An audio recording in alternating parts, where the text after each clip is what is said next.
I'm Bill Rasmussen, the founder of ESPN in 1978. Bill was our George Washington. He was our first everything. He was our first president, he was our first leader, he was our first general. Without him, none of this exists. Because he had this idea, I want to show Connecticut sports and cable in Connecticut. How do you do that? Well, you got to go down to RCA. RCA was the owner of the satellite idea.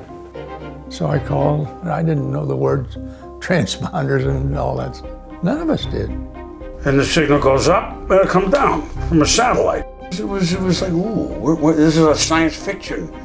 They're looking to the future. Pretty exciting. And then he said, we have one we haven't sold yet. And he said, that's a 24 hours, really expensive, as you might imagine. We said, we'll take one. Of course, we had no money. I had a $9,000 credit card, and that's how we incorporated the company.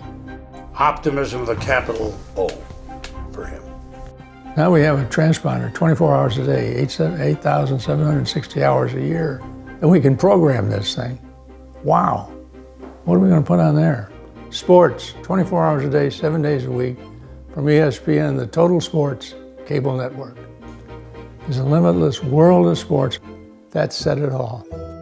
Getting the access to the NCAA, this huge institution, this monstrous thing that rules all college sports, it was invaluable. And they're talking to a little guy from the south side of Chicago. I thought that was pretty good. Getty Oil financed ESPN. We'd gotten 7 no's, and then we got to Getty Oil, and we finally got a yes. Without the NCAA, Getty wouldn't have come in. Bill invented it, and Getty enabled it. It was a good idea. Chris Berman became the face of ESPN with his unique delivery of sports news and sports events. So there were 7 of us originally in SportsCenter. 24, 25, 26 years old.